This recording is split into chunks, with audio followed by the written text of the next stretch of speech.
हलचल। आकाशवाणी लखनऊ से प्रस्तुत है जिले की हलचल। आज सुनिए बदायूं और इटावा जिलों की हलचल। पहले सुनते हैं बदायूं जिले की हलचल। आलेख और स्वर है मोहम्मद नईम का।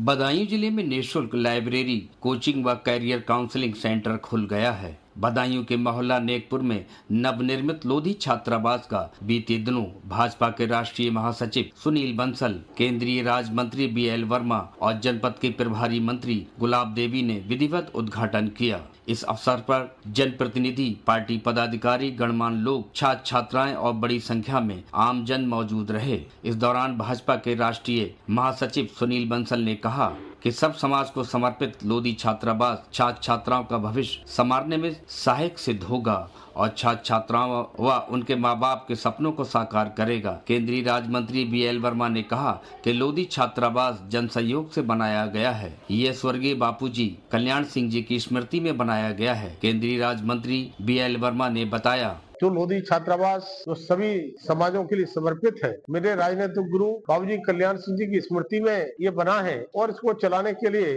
संकल्प लिया है कि निःशुल्क रूप से इसे चलाया जाए। प्रदेश सरकार में मंत्री पशुधन एवं दुग्ध विकास धर्मपाल सिंह ने बीते दिनों बदायूं के विकास भवन सभागार में पशुपालन विकास विभाग व सभी उप जिलाधिकारियों व अन्य विभागीय अधिकारियों के साथ भूसा प्रबंधन, गौ संरक्षण आदि बिंदुओं पर बैठक की अध्यक्षता करते हुए कहा कि निराश्रित गौवंशों का संरक्षण मुख्यमंत्री जी की प्राथमिकताओं में है और वो गौ सेवक व गौ प्रेमी हैं। उन्होंने बैठक में पशु चिकित्सा अधिकारी मियाओं के बिना बताए अनुपस्थित रहने पर उनका 1 दिन का वेतन काटने व स्पष्टीकरण करने के निर्देश दिए। भूसा प्रबंध, गौवंश संरक्षण, गौशालाओं का रखरखाव और चारागाह की भूमियों को अवैध कब्जे से मुक्त कराकर चारा बुवाई करने के संबंध में आहूत बैठक में मंत्री ने सभी खंड विकास अधिकारियों व पशु चिकित्सा अधिकारियों की एक-एक कर उपस्थिति जांची।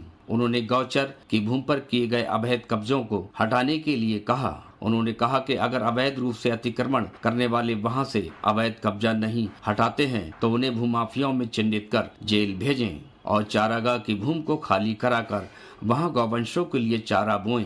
बदायूं के नवागत जिलाधिकारी अवनीश राय ने बीते दिनों सिंचाई विभाग बाढ़खंड द्वारा कराए जा रहे बाढ़ प्रबंधन के कार्यों का अधिकारियों के साथ निरीक्षण किया। उन्होंने कहा कि निरीक्षण कार्यों में गुणवत्ता का विशेष ध्यान रखा जाए। उन्होंने जनपद में बाढ़ से बचाव के लिए कराए जा रहे कटान रोधी व अन्य कार्यों को प्रत्येक दिशा में जून 2025 के प्रथम सप्ताह तक पूर्ण करने के निर्देश दिए। जिलाधिकारी निरीक्षण के दौरान तहसील सदर के चंदनपुर हुसैनपुर तटबंध पर ग्राम ढकनगला में लगभग 3 करोड़ 69 लाख रुपए से कराए जा रहे कार्यों व तहसील सहसवान के गंगा महावत तटबंध पर ग्राम नगला बरन अंतर्गत के कार्यों और ग्राम नगला कोतल में लगभग 1 करोड़ 21 लाख रुपए से बाढ़ प्रबंधन के लिए कराए जा रहे कटान रोधी व अन्य कार्यों का निरीक्षण किया। इस दौरान DM अवनीश राय ने कहा कि सभी कार्य जून के प्रथम सप्ताह तक प्रत्येक दशा में पूर्ण हो जाने चाहिए। सिविल सेवा परीक्षा 2024 में बदायूं की दातागंज तहसील क्षेत्र के गांव पड़ेली निवासी अभिनव शर्मा ने 130वीं रैंक हासिल करके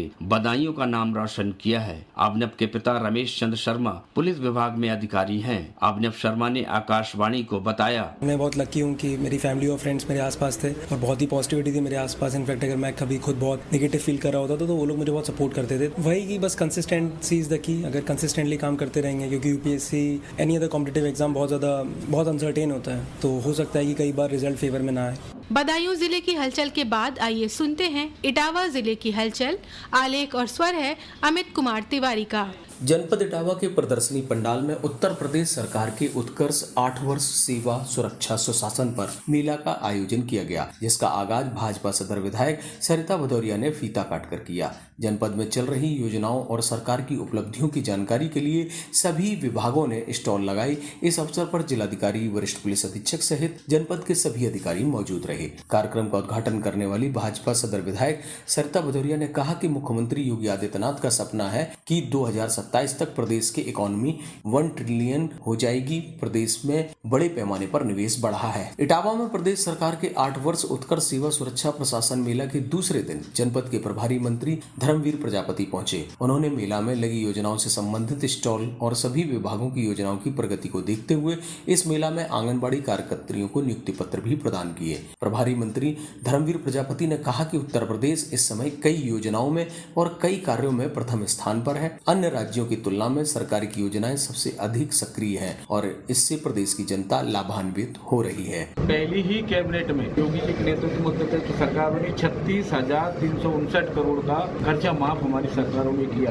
2017 से अब तक 2,80,223 करोड़ का गन्ना भुगतान हमने हमारी सरकार किया है। जनपद इटावा से इस बार अमरनाथ यात्रा के लिए दोगुने श्रद्धालुओं के जाने की संभावना है। अमरनाथ बाबा बर्फानी सेवा मंडल समिति के जिलाध्यक्ष ओम रतन ने बताया कि जनपद इटावा से 3,000 लोग दर्शनों के लिए यात्रा में जाते हैं। इस बार दोगुनी संख्या होने की संभावना है। जनपद इटावा के डॉक्टर भीमराव अंबेडकर राजकीय संयुक्त चिकित्सालय में स्थापित oxygen plant, ventilator, MCH wing और अस्पताल का शासन के निर्देश पर मुख्य चिकित्सा अधिकारी, मुख्य चिकित्सा अधीक्षक सहित मेडिकल टीम के साथ निरीक्षण किया गया। CMO और मेडिकल टीम ने ऑक्सीजन प्लांट, वेंटिलेटर्स और अस्पताल की व्यवस्था को पूरी तरह क्रियाशील पाया। इटावा के मुख्य चिकित्सा अधिकारी डॉक्टर BK सिंह ने मेडिकल टीम के साथ जिला मुख्यालय स्थित डॉक्टर भीमराव अंबेडकर राजकीय संयुक्त चिकित्सालय में स्थापित ऑक्सीजन प्लांट और अस्पताल का बारीकी से निरीक्षण किया। अस्पताल वार्डों में अभी गैस पाइपलाइन स्थापित न होने के कारण गैस सिलेंडर के जरिए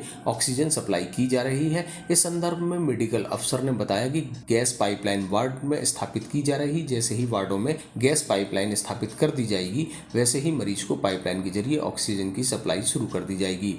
इटावा शहर के एक निजी समारोह स्थल में पहुंचे कुश्ती संघ के राष्ट्रीय अध्यक्ष संजय सिंह ने अपनी कुश्ती संघ की जिला कार्यकारिणी और जिलाध्यक्ष के नाम घोषित करने के बाद कहा कि इटावा में कुश्ती लुप्त हो रही थी, लेकिन अब कुश्ती को आगे बढ़ाने के लिए जरूरी कदम उठाए जाएंगे। उसके परिणाम में अंडर 17 में बेटियां वर्ल्ड में चैंपियनशिप लेकर के आई। सीनियर एशिया चैंपियनशिप में 10 मेडल आए। कुश्ती फिर से अपने स्वरूप में आ गई है। कुश्ती एक ऐसा खेल है जिस पर पहलवान अपनी ताकत मैट पर दिखाता है और उसकी प्रतिभा को दबाया नहीं जा सकता है। जनपद इटावा में कन्नौज से आए जिलाधिकारी सुभ्रांत कुमार शुक्ल ने पदभार ग्रहण करते हुए अधिकारियों से विभागों की जानकारी ली। जिलाधिकारी सुभ्रांत कुमार शुक्ल ने बताया कि लोगों की जो समस्याएं हैं उनका समाधान किया जाएगा। उन्होंने कहा कि अलग अलग कार्यों और अलग अलग जनपदों में विभिन्न प्रकार की चुनौतियां रही हैं और उनके अनुभव से लोगों का समाधान निश्चित ही होगा। लोगों की समस्याओं का निराकरण प्राथमिकता है। उन्होंने ये भी कहा कि हमारे जनपद की रैंकिंग में सुधार के लिए प्रयास